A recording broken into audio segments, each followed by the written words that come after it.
Hey there. Today I'm going to talk about the first two members of the Black Order we can get our hands on, Corvus Glaive and Proxima Midnight. My name is Nate, and welcome to the Gamers Guild.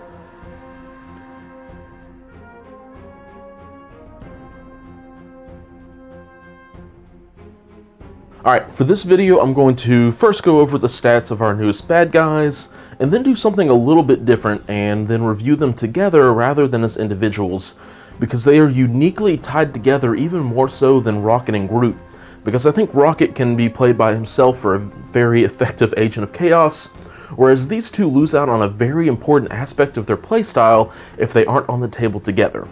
So, with that said, let's talk about Corvus Glaive. He has the alter ego of Corvus Glaive. He has 6 stamina, moves medium, is size 2, and has a threat rating of 4.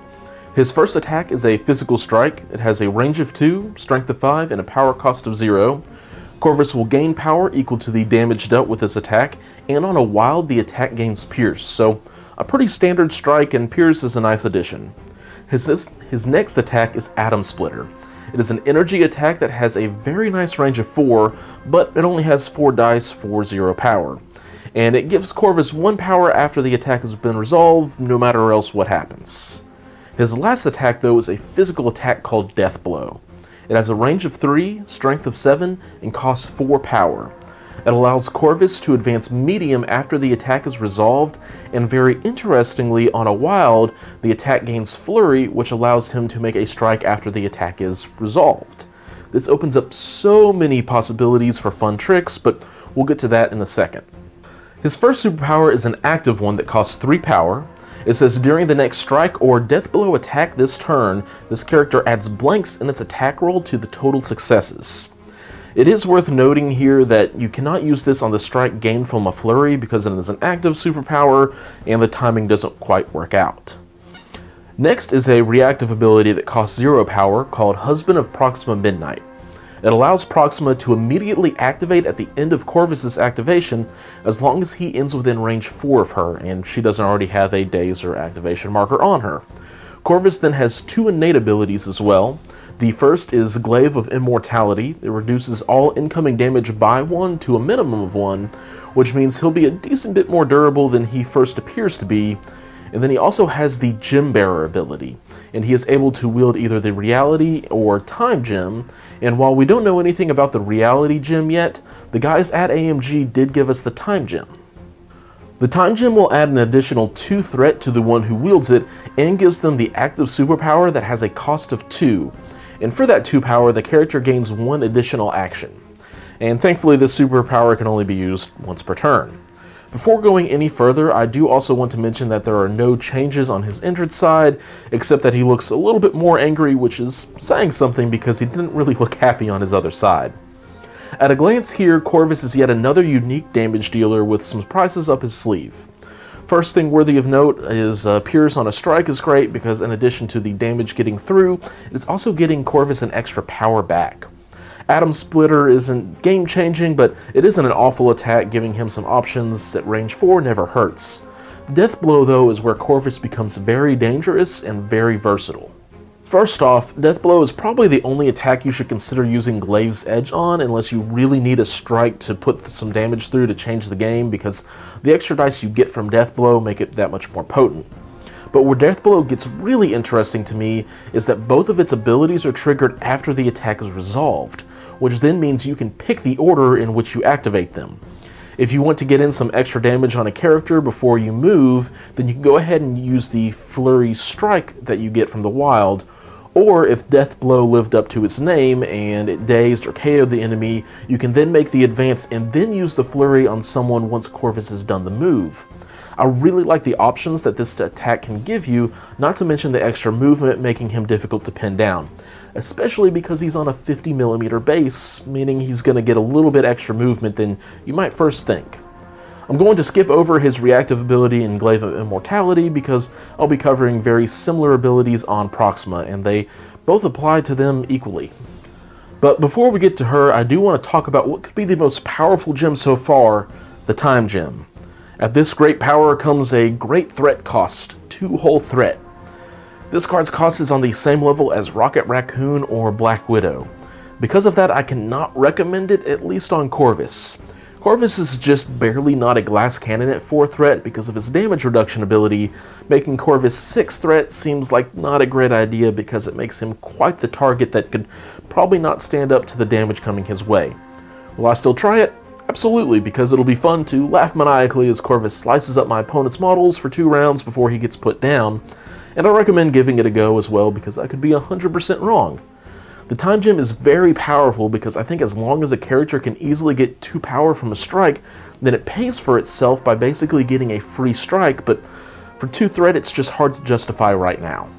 So as a whole, Corvus seems like a solid damage dealer with a little bit of durability, but where he really shines is with his partner, so let's go ahead and talk about Proxima Midnight. She has the alter ego of Proxima Midnight and has 5 stamina, moves long, is size 2, and has a threat rating of 3. Her defenses across the board are 3, which is average for a 3-threat character with 5 stamina. Her first attack is a physical strike that is identical to her husband's with a range of 2, strength of 5, and a power cost of 0 that gains power equal to the damage dealt, and on a wild has Pierce.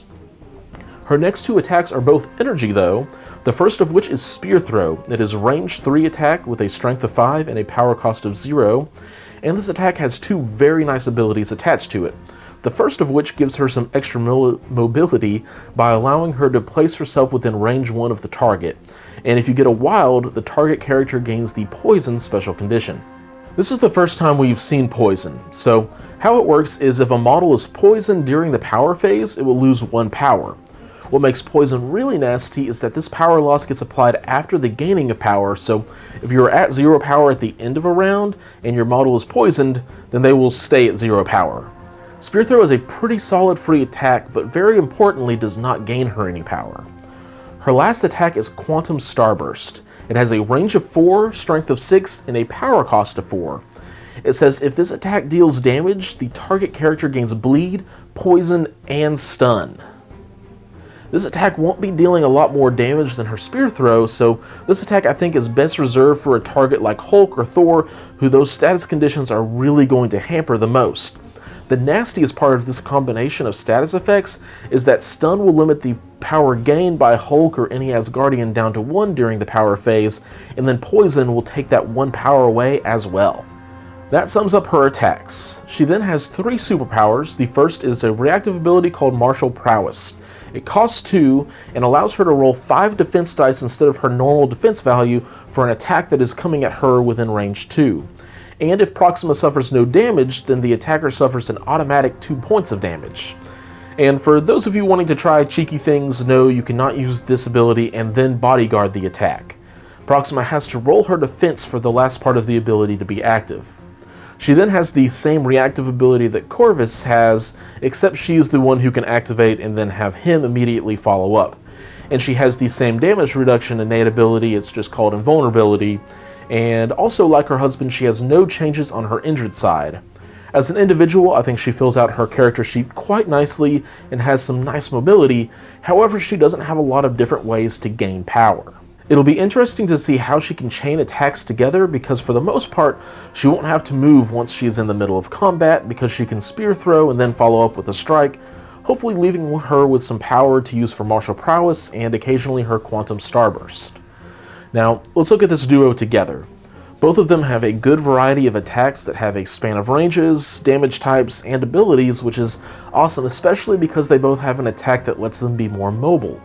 Their frames are a little weak looking with 3s across the board on defense, but I think their innate superpowers are going to help beef them up a decent bit, and more importantly, it is going to work well with how these characters play, where I think the same ability isn't as effective on a character like Iron Man, since these two are more likely to be in the thick of it. The thing that makes them very uniquely tied to one another is their effective free version of Follow Me, a tactic card that usually costs 6 power, so if there's any doubt about the effectiveness of this ability, just keep that in mind. But what makes this ability so good? A double activation can be very important when trying to daze or KO an enemy model so they either don't get a chance to heal, or if you're just trying to stop a key model like Thor or Killmonger from activating. Getting 3 attacks from these two should pack a considerable punch. As well, this can allow some flexibility of maybe attacking with one of these two while the other goes and patches up a friendly model before your opponent has a chance to respond. Finally, the versatility this can give with priority is really nice. If you want to have priority for the next round, a double activation can help snag it. As well, you can still activate them separately for an objective like Origin Bombs, where going last in a round can swing the game 3 victory points pretty frequently. All in all, this ability makes these two a lot closer to an interesting 7-point duo, because without this ability, both models are still good, but there are better options for what they do otherwise.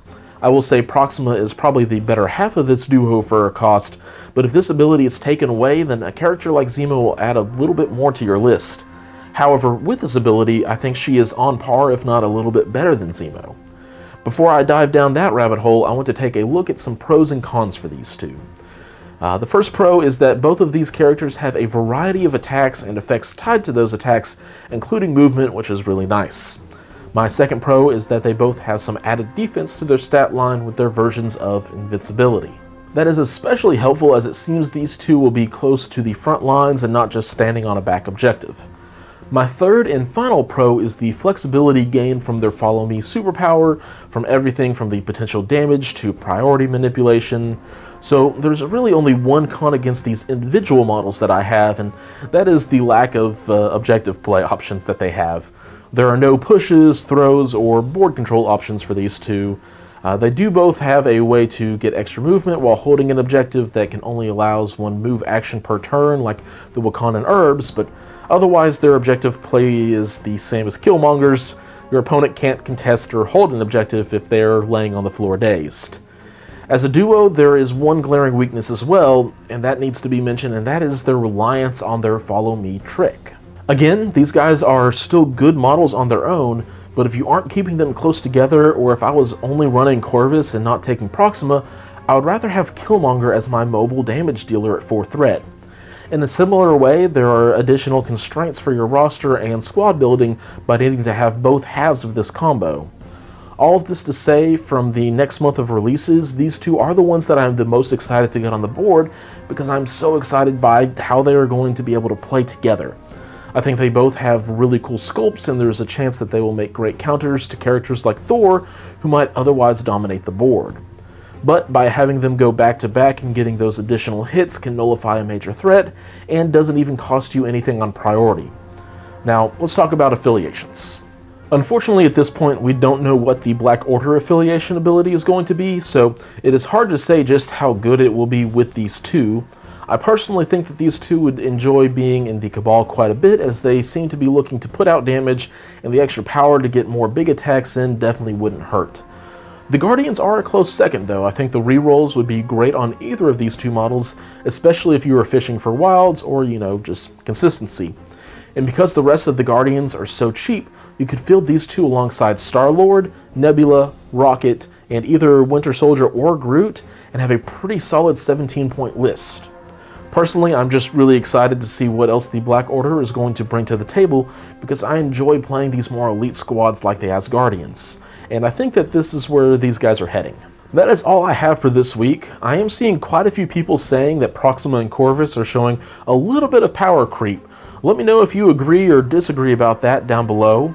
Also, if you have any questions or even an idea for a video, let me know here on YouTube, or you can find me pretty easily on the Facebook Marvel Crisis Protocol page. And as always, thanks for watching, and keep on gaming.